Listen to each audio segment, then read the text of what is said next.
So we're on to Principle 7, Framing. Framing is what you'd expect. It sets up what follows. And it either identifies critical information for understanding what follows, the details it follows, or it forecasts what's about to come at a much higher level. So it's key to know your reader, right? Do you have a high context audience? Do you have a low context audience? And that's going to dictate the sort of framing that you do.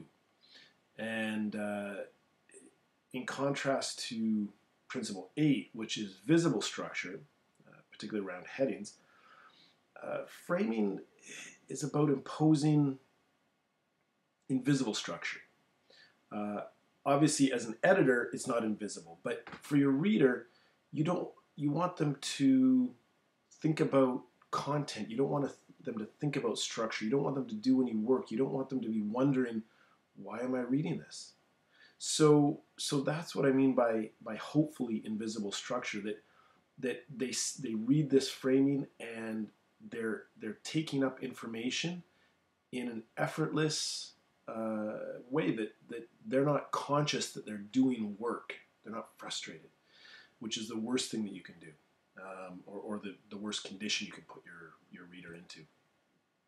So the first one is the what's coming statement, and usually it's very simple. You're just highlighting for your reader, often itemizing what the next section is going to be about. Whether that section is a paragraph, 5 paragraphs, you're giving your reader a roadmap. Where are you going? So the critical information move, the framing technique, is often a bit more specific, and what it does is it gives your reader, much like you include your thesis at the beginning of your argument in your executive summary, right? What's your recommendation? What's your argument? You don't want mystery in technical writing. So what you're doing is you're giving your reader the core piece of information that you want them to take away from the next paragraph, or 2 paragraphs or 3 paragraphs. And if you can do that, your reader will read your material and not feel at the end of it like they've done a bunch of work. And that's really, so they're fresh and they're thinking about your message versus your style.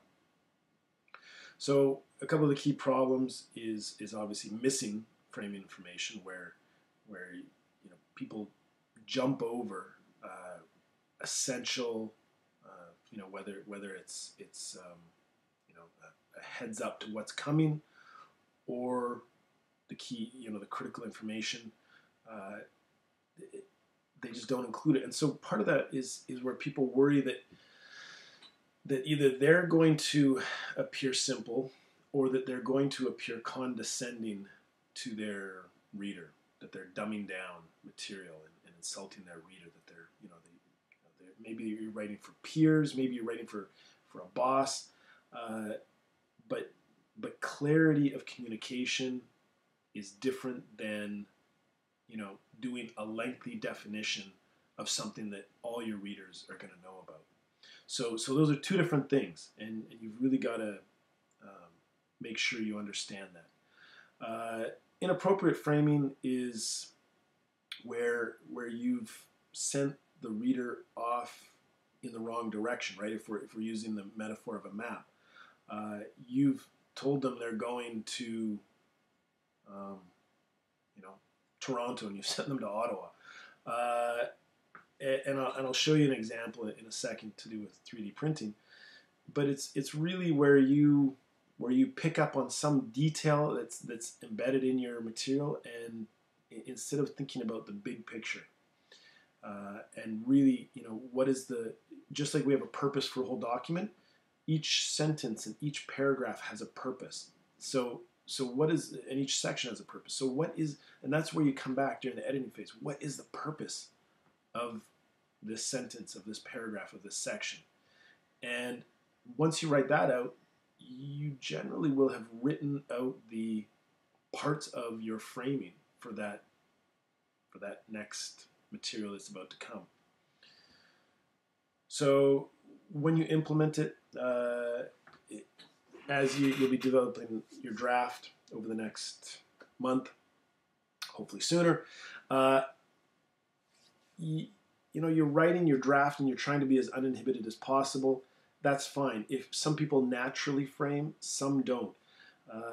But for everybody, whether it comes easily or not, it should be a key piece of your, or key part of your editing phase is looking very closely at have I, done this GPS for my reader's brain? Have I offered them a map and alerted them to key information in the document as they're about to approach it? So yeah, it's really, sort of a broken record. I'll try to think of, some much more colorful language, but it's about the reader, right? It's no more complex than that. Is put your reader first after you've drafted, and while you're drafting, after you've drafted. Think about your reader. What are there going to be any stumbling blocks where they enter some technical area of your project, and you haven't given them broad strokes about what they're about to see, or you haven't given them that key critical piece of information that you want them to take out of that paragraph or that section. So let's turn now to the example, the 3D printing report. So here we have a report on 3D printing, the future of manufacturing.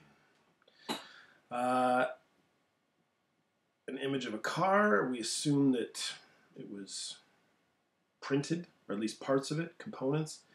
Yeah, it's pretty cool. You're driving line down, I think. And, when that dude in the jacked up F-350 runs you down, it can double as a coffin. It's nice. I like it. Anyway, that's not why we're here. We're here to look at framing. Fascinating framing. So here's a nice little, but I each time we do this, I want to show you different aspects of reports. So this will do, double and triple duty. Here's a different sort of a table of contents. It's kind of interesting. I've never seen anybody put a bar in here, but it's nice because it breaks up the body from the back matter, right? We talk about front matter and back matter. This is the back matter. Appendices, acknowledgements, notes. Acknowledgements can also go up front in the front matter. That also doesn't count against your page number, your word count, right? So front matter and back matter don't count against your word count, your 2,000 word count.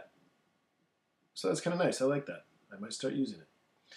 There's, what might be an executive summary.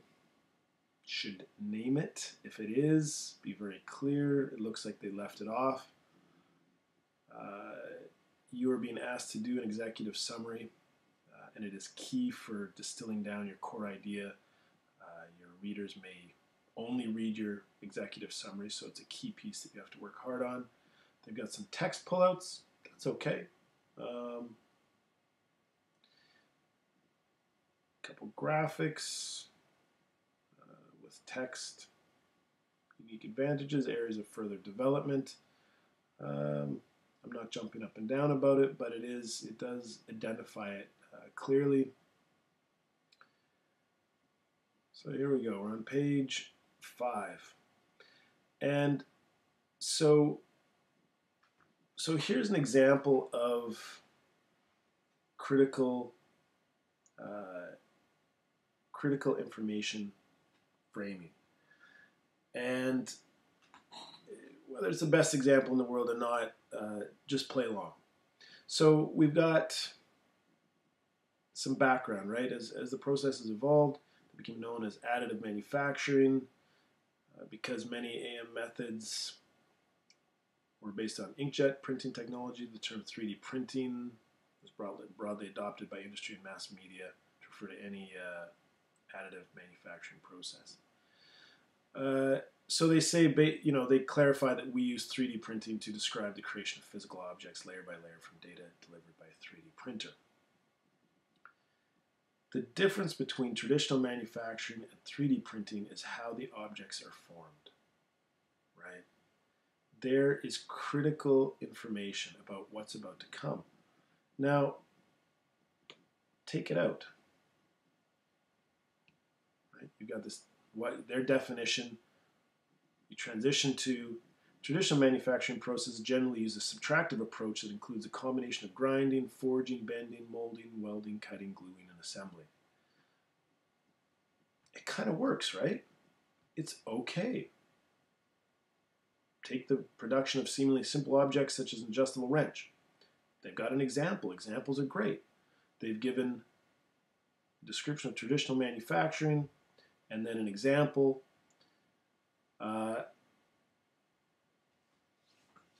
But if you leave it out, if you leave out this highlighted material, your reader will be reading but won't necessarily know why they're reading it. So here, you've identified your rhetorical tool. You haven't said, I'm using a compare and contrast rhetorical tool. You've said the difference between traditional manufacturing and 3D printing is how the objects are formed. And then suddenly, what you read now here is, okay, we're comparing, right? We're looking for differences between these two processes.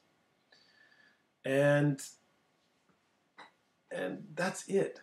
Framing is not very complex. It's simplifying, right? And you could leave it off, right? And that's I think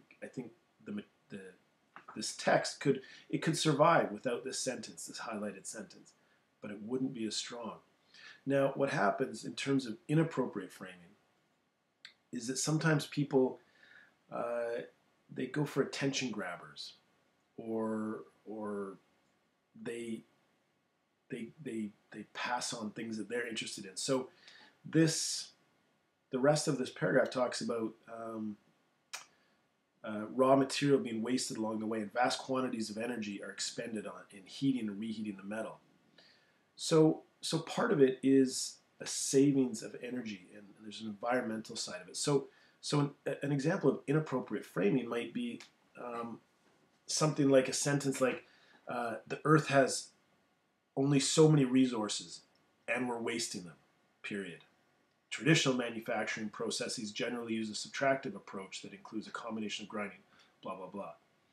So suddenly the person, it's part of the reason why, justifying 3D printing is it really, in many ways is more environmentally friendly, or at least hopefully, we'll get there. But it's part of the comparison. It's not what the paragraph is about. The purpose of the paragraph is to show your reader the difference between the two manufacturing processes. It's not to make an argument, an environmental argument. Even if that's important, that's not the purpose of it. And so that's that test that you do for yourself. What's the purpose? It's unlikely that you would come out with,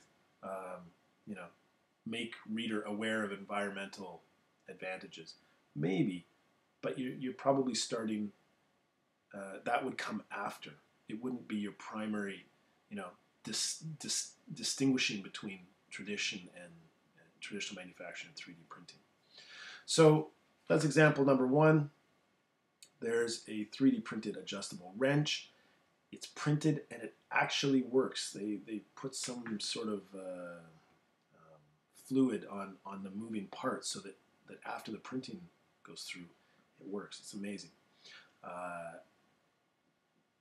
don't know if any of you are working on it, but I think that would be pretty cool.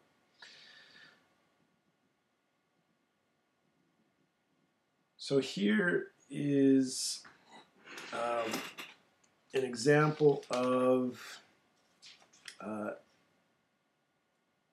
what's coming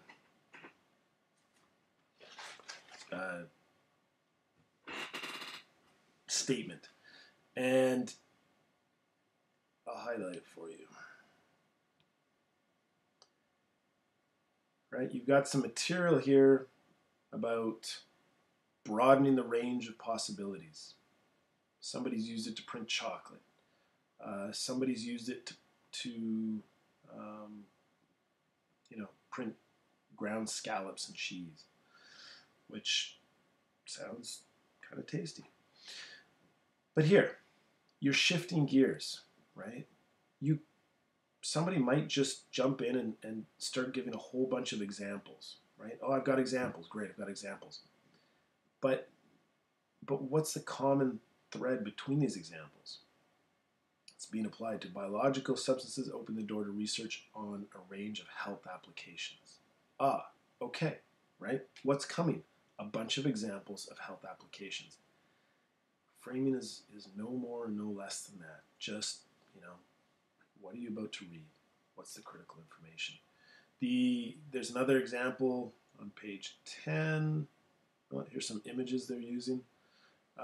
Remember, visuals don't count against your word count. So you can say a lot with visuals, with well-chosen visuals. You don't want to, fill up pages for no reason other than something looks pretty. This is,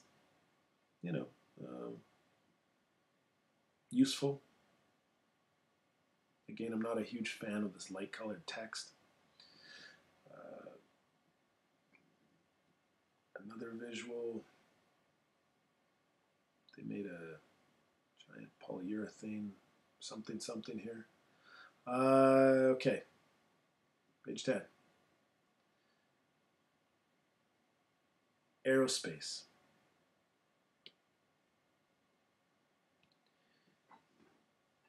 You could just jump right in, right?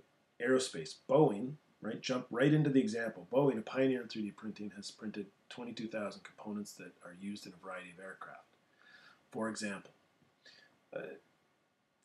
your reader would probably be able to move along and